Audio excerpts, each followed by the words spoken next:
Welcome to the PFN Dallas Cowboys Podcast. I'm Jess Nevarez alongside Dalton Miller. Dalton does not know that Taylor Swift and Blake Lively are. Well, I do now. Well, you do now, but I didn't. You did it. I did not know, and I apologize because so every time they panned it over. So to be brutally honest with everybody, during that game, I also had something going on in my middle monitor to keep me awake.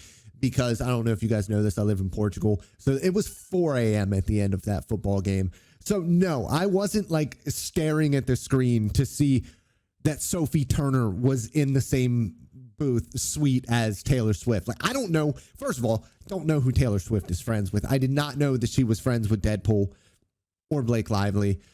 Blake Lively was fantastic in Savages. Deadpool was obviously Deadpool. Ryan Reynolds is the man. But I didn't know that they were best friends. I didn't know any of this. I'm sorry. Can you tell Dalton and I have been beefing? A little bit. We have been beefing about this. And listen, I like Taylor Swift. I do. Her music is good. It's not like my genre, but she is an incredible talent. I understand that. Also, my Give me now a genre, wife. Though. What genre do you listen to?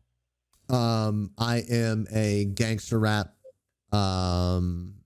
I like heavy metal, but mostly metalcore when it comes to metal. Okay. And then I like bluegrass country, real folksy country, not bro band country. Okay. So my homework for you, Dalton Miller, is I need you to listen to her folklore album. I think you would like that the most. Well, 1989 is one of the best albums of all time. I love that entire album. But you're saying you like folksy, all of that? It's literally called folklore. Yeah. I've heard the album. Listen, I've listened to all of Taylor Swift. She's fantastic. I'm so proud of you for that. It's just, and I do have to point out that but we haven't even talked about the Cowboys yet, but no, I do have to point out that I had the opportunity to go to one of those 6 shows that she is playing in London and decided against it. My entire family is coming in. The girls are going to it, and the boys are going to go pub crawling with the baby. I'm so excited for that. It's giving hangover. It is. I'll see Taylor Swift at some point. I will have to see it. I will have to see Taylor at some point just because of the theater of it all. I don't love going to concerts at this point, but Taylor Swift, I will say, is one of the concerts that I would love to go to. Let's talk about the Dallas Cowboys before everybody leaves.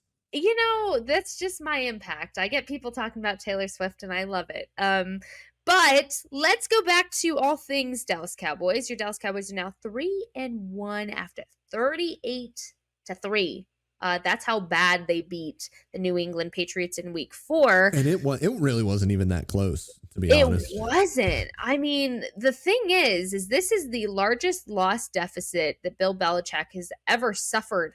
And I'll say suffer because it's a 35-point deficit in his career as a head coach. So that says something. Look, Bill Belichick, obviously a well-respected guy across the NFL as a head coach, but he got outsmarted, and that's hard to outsmart Bill Belichick when it comes to anything football or schematic. So we'll get into it. But Dalton, first reactions of the game, and then we'll get into your hot or not. But just right off the bat, we're recording this a little bit early, so this is a raw, fresh reaction from Dalton, guys. What is your first reaction after this game, after you've had time to sleep for 5 hours? Not 8, but you've had 5 hours of sleep.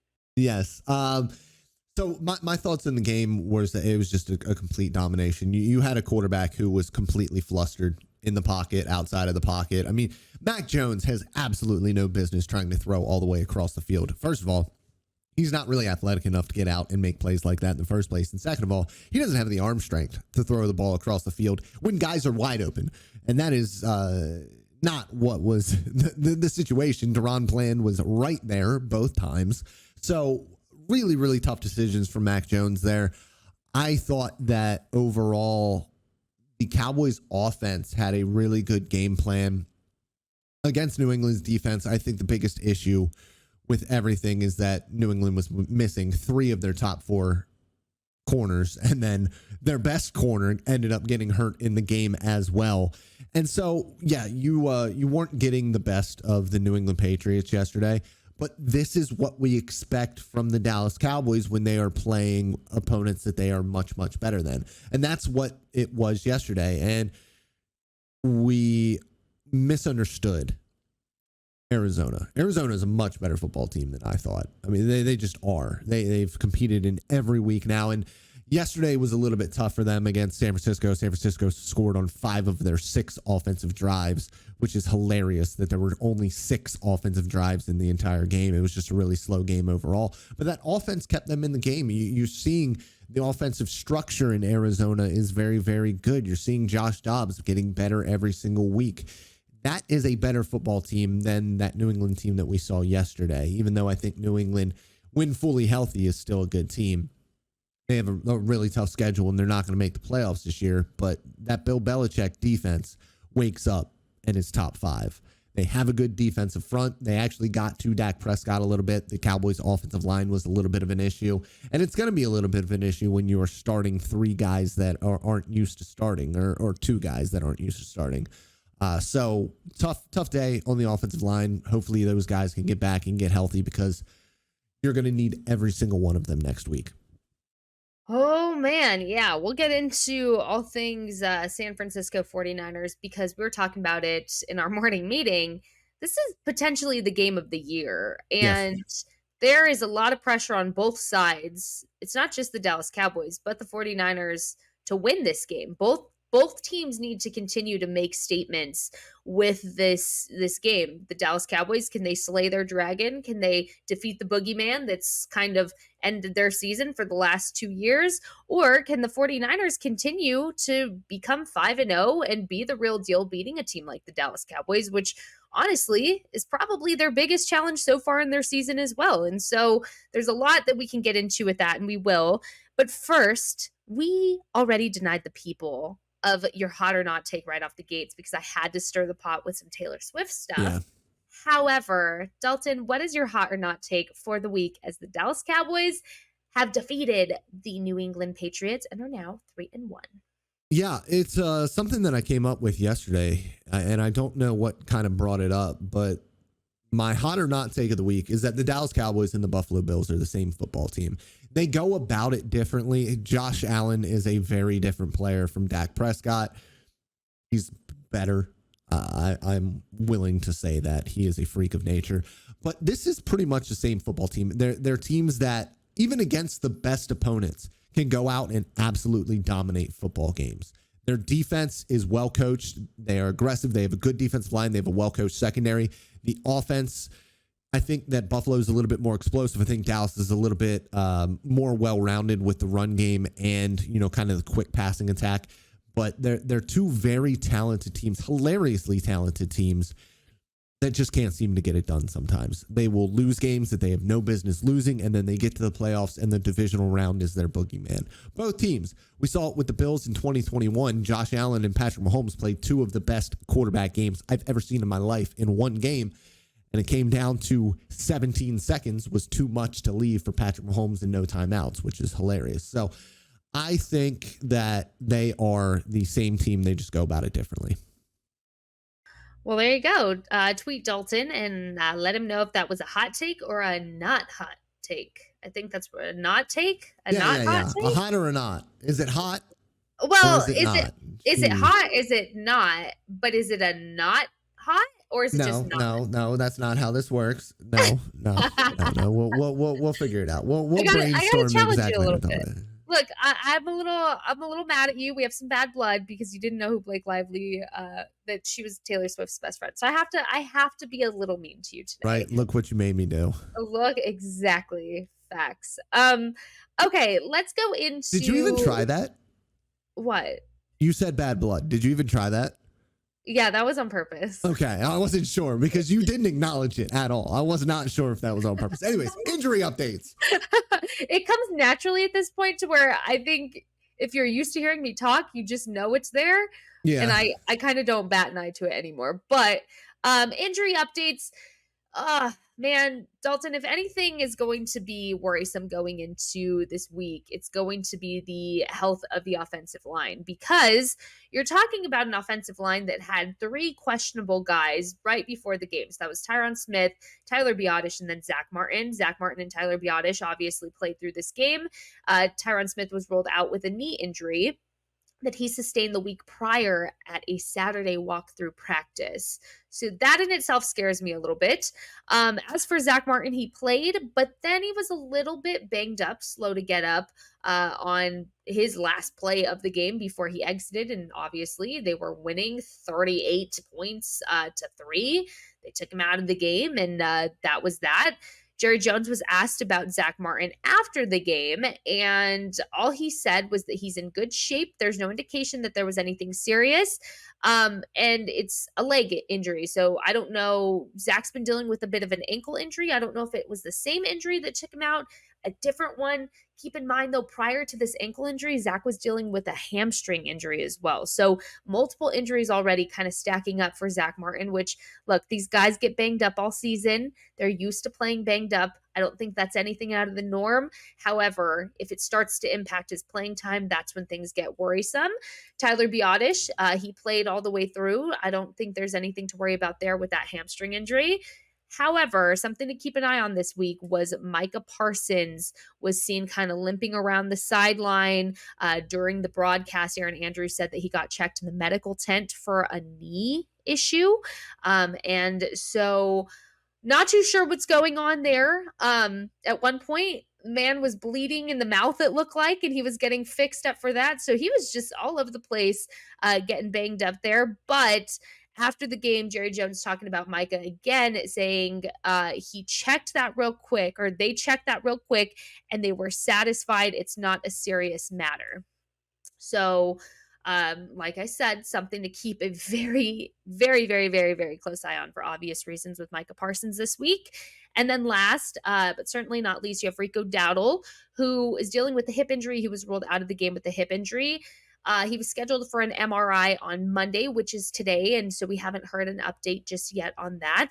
We will talk to Mike McCarthy and the coordinators later this afternoon, so I imagine there will be an update to what they know up until this point later. As for his availability, they will not say that probably until the end of the week. As per usual, Friday. when you see these injuries, I mean, that's just kind of how it goes. But Rico, he has a hip injury history. So I think when people heard hip, that's why the alarm bell started to ring. He cleared an x-ray, according to reports that I saw. So it's not anything having to do with the bone, but an MRI still, you don't want to hear Rico Dowdle and MRI in the same sentence. So going to keep a close eye on that. Although I have a good feeling that he's going to be good. If you know anything about Rico Dowdle, he can bounce back. I have a feeling he's going to be good to go. Hopefully sooner rather than later. So that's your injury report. That's really all we know so far. And with that, Dalton, let's get into it. Let's recap what a fun game it was yesterday compared to the week before. Not so much fun when you're on the other end of a loss like that. But the Dallas Cowboys 38-3 victory over the Patriots.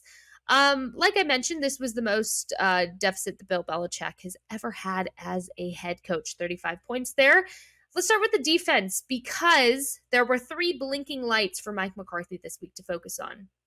The run defense, the red zone, which we'll get into, and then the penalties. So let's unpack with the defense first. Let me just say, welcome back to the Dallas Cowboys defense. Dalton, what did you see out of this defense on Sunday? They took the ball away. And when this Dallas Cowboys defense gets up in games, it's pretty much over. They can rush the passer as well as anybody in the NFL. And I think when you look at this and you look at the run defense from this game, you don't really take anything from it, or you can't really take anything from it, because the game flow just got out of hand quickly. The Cowboys were practically won this football game in the first quarter. So it didn't really take all that long for this game to be over. Deron Bland got a couple of gifts. Listen, and I don't want to take anything away from Bland, because he now has, I believe, the most interceptions out of anybody over the past 2 seasons, well, since he began his rookie year. He is a legitimate playmaker on the back end. These were not the most difficult interceptions he's had in his career so far, and he has been fantastic on the outside so far. So I'm really happy with what I've seen from him. I think that outside of that, the defense obviously got a big play with the scoop and score from LVE as well. But I don't think we can really take too much from this game overall defensively, how it's fixed. I think that's all going to come next week. Yeah, and I think the big thing about it was the confidence booster that it gave this unit coming off of a really low week, probably the most uncharacteristic game you'll see from them ever. I just the week 3 play from that defense as a whole, it's not something you're used to seeing, and again, I don't think it's anything you're going to see again. Something that Dan Quinn said when he spoke after the game the following Monday with the coordinators, speaking to media, he said something that felt like 5 fingers across his face was people telling him, you guys weren't playing like yourselves. And he said, not because they said that, but because it was true.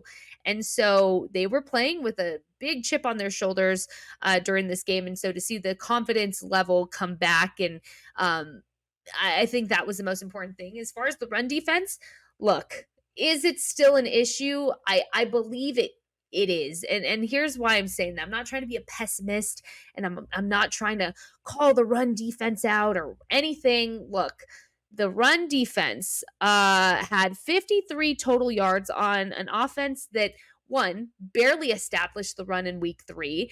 You're talking about a Patriots game that, or a Patriots team rather, that barely could figure out their run last week, the run game. And they're playing with the banged up O-line as well. So it really wasn't a test for them as far as the run defense. And it definitely was not magnified like it was the week before. So you've still yet to see improvement in this area because you didn't get tested on it. The Cowboys defense didn't see the test for it yet. That test, though, coming sooner rather than later against the 49ers. We'll talk about that. But as far as the defense overall, what you're seeing is what happens when you create big plays. You get takeovers, you earn the pass rush, you put pressure on the quarterback. I mean, poor Mac Jones. Just, I would not want to be that guy yesterday. That was rough. But overall, I'm excited to see kind of where the Cowboys defense goes with the run defense against the 49ers. I think that's, like you said, truly the test. As for the offense, let's switch sides of the ball a little bit. Red zone. The Cowboys were 1-4 in scoring in the red zone yesterday. They had 4 opportunities to do so, and they only did once. They had 1 touchdown from the red zone. That was a 3-yard rush from Hunter Lipke, his first NFL touchdown. So welcome to the end zone, Hunter Lipke. He broke the drought very late in the game, but the drought was at least broken.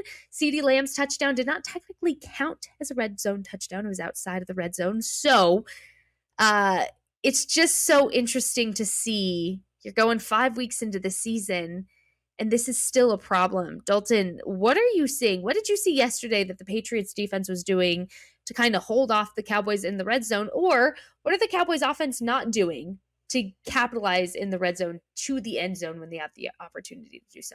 That's crap because that ball was at the 20-yard line. It was a 20-yard touchdown pass. That's crap. They should be 2 for 5 in the red zone. No, listen, the red zone stuff is bad right now. And I don't really know what the answer to the red zone issue is at the moment, because I think that it's tough because they were 1 for 4, but they scored 38 points. It's just so tough to care. I mean, it's easy to care, but it's tough to really nail down what the issue is when, again, the game flow, just like the Jets game, it doesn't really kill you that you weren't able to score touchdowns in those situations. It will against better football teams. It will when it really matters, like against Arizona. But I think when we look at the offense as a whole, not having your offensive line as a whole is an issue for this offense, especially when we do get into the red zone. A lot of the pressure that happened was when things got condensed and they weren't able to spread the field and really, kind of pick apart the Patriots defense. They're going to have to find that one thing that really works for them in the red zone schematically. And then on top of that, they just need to catch the football. Okay? So when you get that perfect seam pass over the middle of the field, I know you're a rookie. You're really athletic. You're really big. You have good hands. I've seen it. You got to catch that football. It's just an extension of what we have seen in the past with tight ends missing out on plays that they should probably make for the Cowboys. You know what I was thinking about this morning? And I'm not making excuses. I'm just saying an observation that I had in my brain when I was trying to think of good points to bring up on this podcast. The tight end play. It's very interesting because, of course, Jake Ferguson. They're all young. They're all still a young group. Yeah. Sean McEwen is the most vetted guy in that room, and he's on the practice squad. He got his first elevation during this game, but obviously, Jake Ferguson, second-year player. What's interesting is he only had 1 year under Dalton Schultz, which a year can do a lot for you, and I think it did in terms of when Dalton was there. But when you see Dalton Schultz's progression as an offensive weapon for Dak Prescott and how he got to where he was before his departure, he had guys to work with like Jason Witten and Blake Jarwin. It was really mostly him and Blake, and then Blake was out with his injury, and then that's when Schultz got his opportunity. Dalton got to work with veteran tight ends, and he got to progress a little bit faster, I think, because of that. And so now what you're seeing is you don't have that veteran in the room for them. So they're kind of just learning based on what people, that had that experience with them. They're just learning off of vibes. They're vibes and good times. Same. No, they're learning off of what Dak knows based on working with guys like Blake or Jason or Dalton. And then you have Lunda Wells, who is a fantastic, fantastic coach for this whole unit. I mean, he cares about his guys. He takes time to learn and study them. But I think what you're seeing is you're missing that veteran presence, not on the field. I don't necessarily know if Dalton Schultz being here would impact the red zone or not. There's no way of knowing that. But what you're missing is a guy in the room to go back to Jake Ferguson, to Peyton Hendershot, to Luke Schoonmaker, to any of those guys, just go back and say, hey, this is what you do in a situation like that. Maybe turn your head a little bit quicker, maybe move your body a little bit quicker, shift a little bit quicker this way to make sure that those things are being executed when the opportunity comes. So for me, you saw this very much so with Jason Peters and Tyler Smith. Integral for Tyler Smith on the offensive line to grow. Kind of missing that with your tight end room. However, I don't think there's reason to panic. I think you're seeing Jake Ferguson get hot. He had the most receiving yards he's had in a game in his career so far last night. He was 77 yards for 7 catches and 7 targets. So pretty much a perfect night from your starting tight end. However, the hotter Jake Ferguson gets, the more coverage he's going to see as well. So you kind of have to get the other guys more involved. I don't know if Peyton, we don't know what is going on with his ankle. We don't know how long that's going to be an issue, but I can tell you, I really liked what I saw from Sean McEwen last night. Been very high on Sean McEwen since before the season started. So the clutch recovery of that Turpin fumble, absolutely clutch, and shows you what a difficult decision it was for Mike McCarthy ultimately to decide to have him on the practice squad and not the final roster. But yeah, you're dealing with a young tight end room. That's really what it is. Let's go into the run game a little bit. Let's talk run game. Hunter Lipke is being found as the Dallas Cowboys president at this point for breaking the red zone streak. I like what I've seen from Lipke.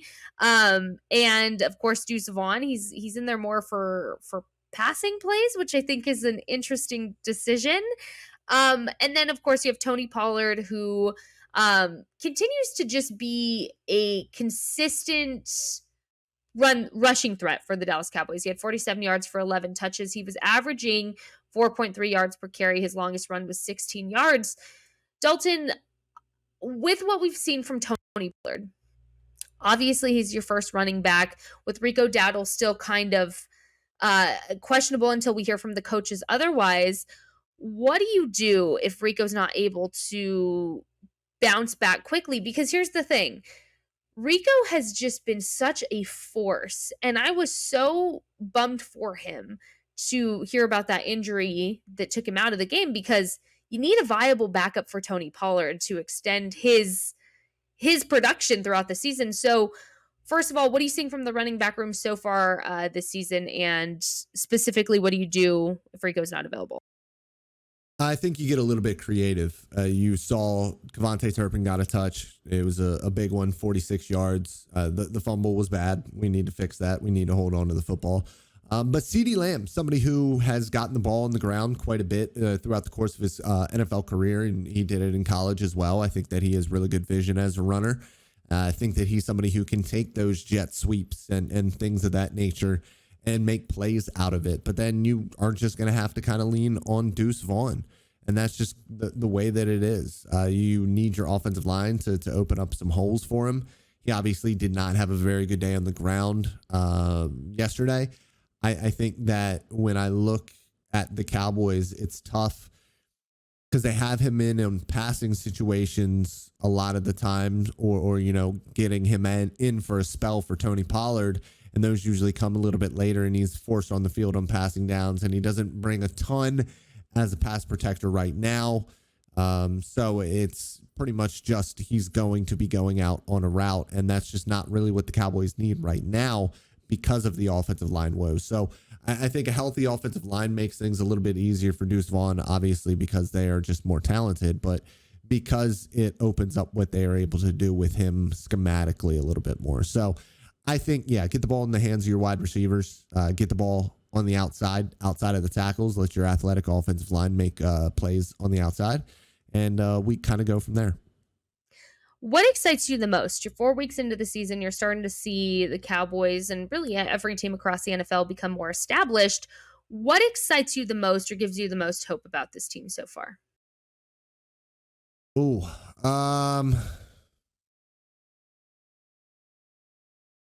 Nothing really.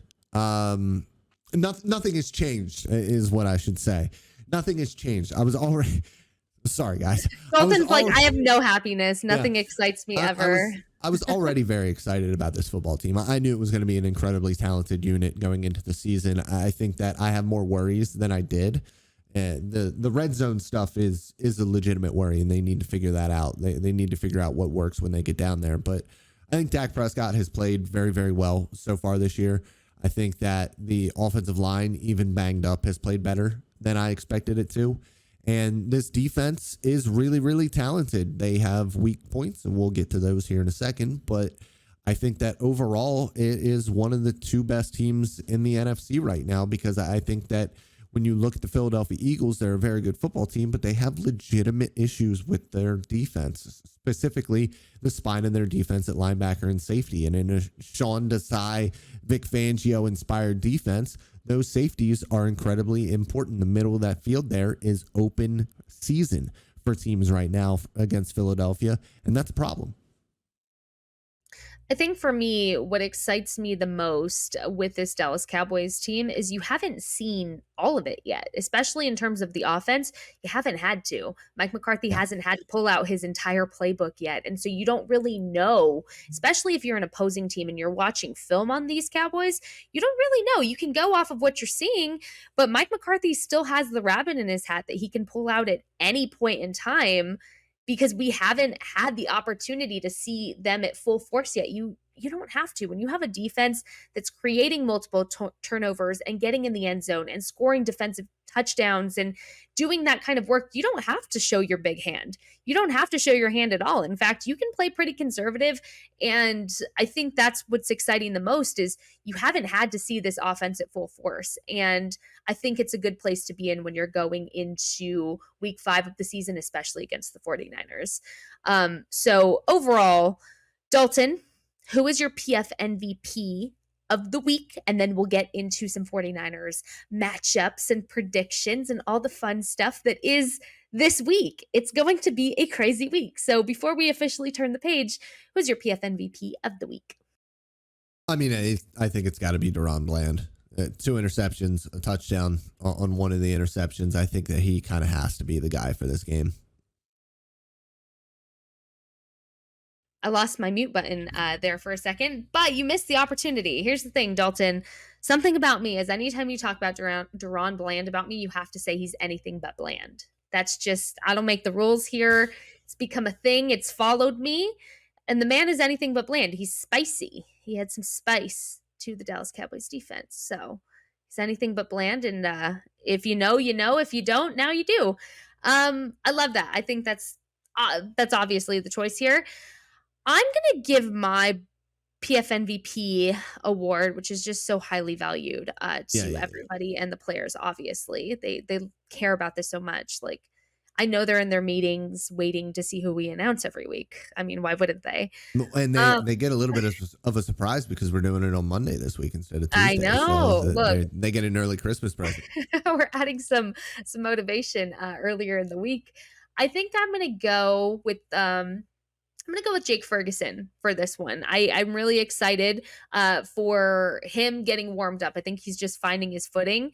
And I think what you're seeing is the beginning of this Dak and Ferg era that's going to form.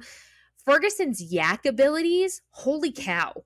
I mean, every time this guy gets the ball, you're not just getting the ball where he's catching it. It's just like you might as well add 5 yards onto the spot of the catch because you know Jake Ferguson is going to fight for every yard that he gets. So for me, Jake Ferguson, I hope that we see a little bit more of that throughout the week. Obviously, ball distribution, still one of the things that you don't exactly know for this Dallas Cowboys offense of what it looks like.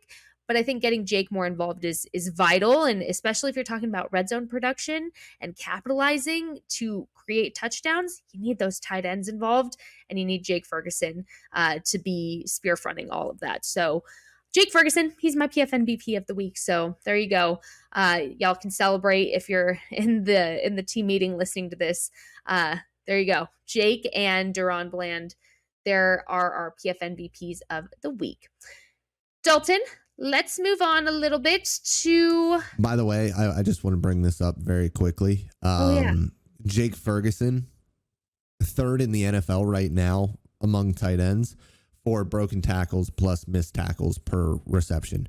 And he breaks tackle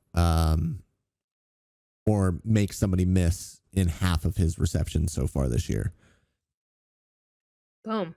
You love that. And as of last week, he was the highest graded tight end according to PFF in the run block. So there you go. Multi-threads. There's one thing that you can take from these young tight ends for the Dallas Cowboys. Those dudes can block. Oh, and I mean, that goes back to what the West Coast system is. And so, you know, it's kind of expected you don't see them be as much of a receiving threat, but you still want it. That's where the Texas coast comes in, is you still want to see that. You don't want them to purely block, but with guys like Jake Ferguson and even Peyton Hendershot, you want to see more of that overall. Okay, let's switch gears now. Oh man, this is going to be a crazy week, Dalton. Crazy week in Dallas as the Dallas Cowboys take on the San Francisco 49ers for week 5 of the season. I think this is a game that everybody has had circled on their calendars, Sunday Night Football, to watch. And I like where this matchup ended up in the schedule because, like I said, you see these teams start to develop a little bit more. They are what they are at this point. And yes, there's areas of improvement for every team, but for the most part, you have those first few weeks of September football jitters out of your system. You're getting more into a developed and established rhythm. And it's a good matchup. This is the Cowboys boogeyman the last 2 years that have ended their season.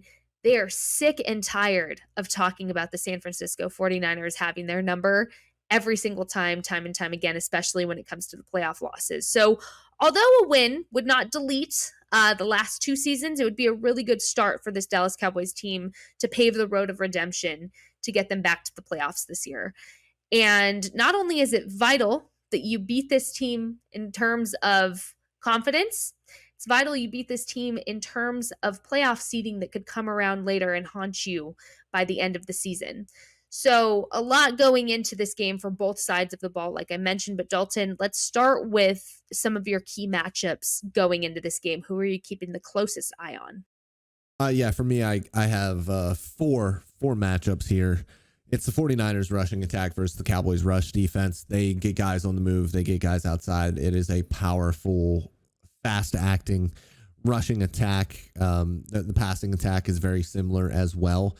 The Cowboys are going to try to run a ton of man coverage against the 49ers, and that's going to be really difficult because guys like Deebo Samuel, guys like Brandon Ayuk, guys like George Kittle, guys like Christian McCaffrey, I could go on forever with the weapons that they have at their disposal. And they have a quarterback who is insanely confident in his ability to get those guys the ball. And they do a lot of stuff around the line of scrimmage, and it doesn't seem to matter because guys like George Kittle and Brandon Ayuk and Deebo Samuel and Christian McCaffrey are unbelievable at creating yak. I mean, Kyle Shanahan has built an offense that is about as QB proof as one can be. They were down 3 of them last year and somehow made it to the NFC Championship game. And the only reason they didn't compete in that game is because the third quarterback, Brock Purdy, got hurt in it. So I'm looking at those two right there. The Cowboys man coverage against the 49ers man beaters, because in Shanahan's version of the West Coast offense as well, it's the same. I mean, it's different, but there are a lot of the same concepts, and they are really good at getting guys open, especially against man coverage. So it will be a battle. The other thing is the Cowboys offensive line against Nick Bosa, Eric Armstead, and Javon Hargrave. Listen, you're going to have a tough day. Javon Hargrave is on an absolute tear. Nick Bosa is one of the best edge rushers in the NFL, and Eric Armstead is one of the better interior pass rushers in the NFL, and he can rush from the outside as well. It's going to be a very tough day for this Dallas Cowboys football team. And then you got to look at Dak Prescott against Kyle Shanahan's defense. And yes, you heard me correctly. I said it is Kyle Shanahan's defense. They've had 3 defensive coordinators. This defense hasn't changed at all. It is the same structure. They're doing the same things on the back end. They just rush the passer at an incredibly high level. They play intelligently on the back end. They don't let themselves get beat deep, and they force you to attack the edges. They take away the middle of the field. The middle of the field is something that Dak Prescott and the Dallas Cowboys love to attack, especially in Kellen Moore's offense.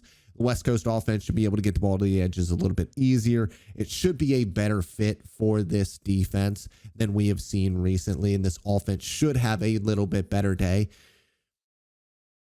But man, this 49ers offense is almost unstoppable. It really, truly is. And that's with a bad offensive line. Like, this Cowboys pass rush should have some good days against them. But this is an offense that has absolutely no legitimate holes as long as they can get the ball out quickly.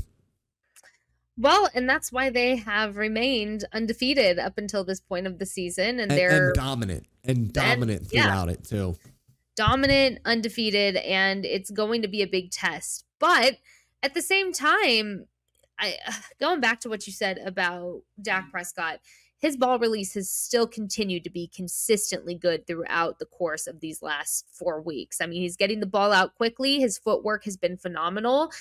And when he's playing comfortably, you just notice. You don't see the same Dak Prescott that you saw last season that's kind of scrambling to do everybody else's job because everybody else is doing their assignments. Everybody knows where they're supposed to be.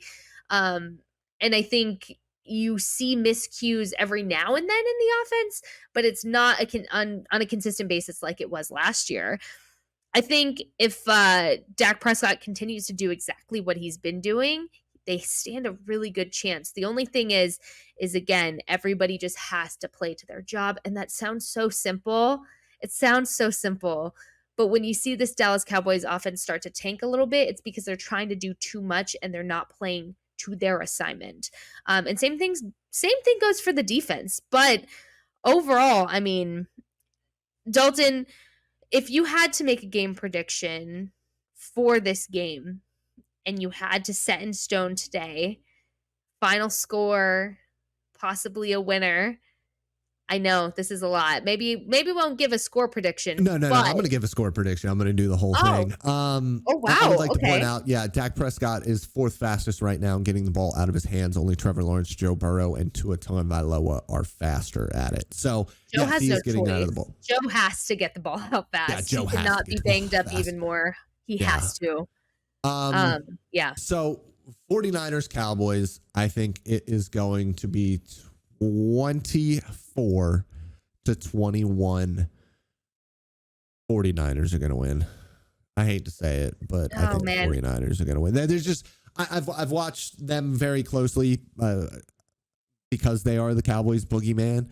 They're so good. The offensive structure is so good. Christian McCaffrey is the most annoying human being on the planet because he's a white running back who is the smoothest dude in the league. He's incredibly good looking. It's just really annoying that he is as good at everything as he is. I mean, he's got more talents outside of football as well. It's just The McCaffrey family is not real. It's not real.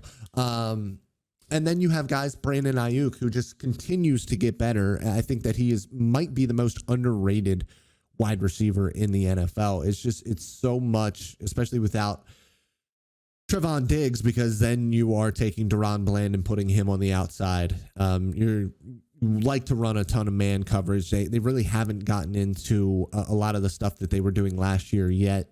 And without Trevon Diggs, I don't know how much they're going to be able to implement with that. I just think that overall it's going to be tough to slow down this 49ers offense enough to get the win in the end. I would also like to point out, if you're not watching this video, when Dalton said that, he has this like changing light behind him. It was all red when he just said that. Like it changed to be red. And then as he continued to talk, it turned blue. So maybe that was very symbolic for Dalton changing his mind later on in the week. That's what I'm hoping, at least. Yeah, that's what I'm hoping. Here's the thing. To me, I'm going to play devil's advocate here because I think this is a game that the 49ers should win. Let's be realistic. It's a game they should win. However, are they on a high right now? Is it time for them to cash in a humbling loss? It has to happen at some point, right? I mean, it has to come at some point. And if it's going to come, it's going to come against a team that has been hungry to beat you for the last 2 years and have not been able to do that. It's going to come from a team that consistently has thought about those losses for 2 years now. And especially that last loss, Dak Prescott was asked about it after the game. One of the reporters asked him, what was the feeling like when you left the locker room? And Dak's facial expression changed. I believe it was Bobby Belt that tweeted out the video if you want to go look. Yeah. And you see Dak's expression just change. And he said, "You're trying to piss me off this week. And thank you. I appreciate it because that's what you're trying to do." And this is just such a sensitive subject for the Dallas Cowboys, as it should be, because they shouldn't take those losses easily. So for me, I'm going to be optimistic and say if the 49ers are due for a loss, they have been undefeated up until this point. They've been dominated up until this point. Have they actually been tested to be anything less than that? I don't think it's like the Dallas Cowboys have been wanting to test them from any other opponent. And I'm trying to be hopeful because I do think that if the Cowboys can pull off a win in this game, that sets the tone for the rest of your season. I don't necessarily think it's game over if they lose, but this is a tone-setting game that will be vital for them to build that confidence to say, if we can do this, really anything else is still in our realm as well. So they want to talk about being a championship-like team. Now is your time to prove that you're the championship-like team. You're the best defense in the world, according to Micah Parsons. Now's the time to prove it. The offense, you've put everything into it. Let's see it. Now's the time to show your hand if you're Mike McCarthy and you give it everything you have. You treat this like your Super Bowl and you get that win and you continue going. The next week, you turn the page and act like, yep, we won. Next. But in the meantime, you put everything you have into winning this game because you need it. You need to set the tone for the rest of the season, not just for yourselves, but for people that are scouting this team, watching film that have to play them this season. Make people fear playmakers that they're not fearing yet with this game alone. So that way they have to change their game plan accordingly to beat the Dallas Cowboys. It's a tone-setting game for the rest of the season. They need to win it. So I'm playing devil's advocate. I do think it'll be a low-scoring game. Honestly, how nice would it be if it was a nice high-scoring game on both ends? How exciting would that be? Right? I really think the Dallas Cowboys are going to come out so hungry for this game because they nonstop talk about the 49ers. You ask any of those guys in the locker room what game they're most excited about, it's this one. Everything they have is going into this game. So that's my soapbox for the week on the 49ers and why they need to win. Dalton, before we go, any last things you want to throw in there about this matchup? And any of your bold takes before your lights turn back to red and you give very Darth Vader-esque vibes again? Nope, we got to get out of here. Let's go. we got to get out of here. He's ready to roll. Dalton's running on 5 hours of sleep. So he's ready to roll. Where can the people find you if they want to tweet you and disagree with your final score prediction there? At Dalton B. Miller. And where can they find your work? At Dalton B. Miller. ProFootballNetwork.com is where you can find my work. And where can they rate our podcast to be the best Cowboys podcast there is out there? You on Apple, Spotify, and then you should also go to YouTube and check it out. My changing lights. You can't see that on podcast. Yeah, it was very movie-esque. You need to go watch it. I'm at Jess Nevarez _ on Twitter. Like Dalton said, go leave us a review, all 5 stars with your rating. Go check us out on YouTube. Go leave a nice comment, say hello.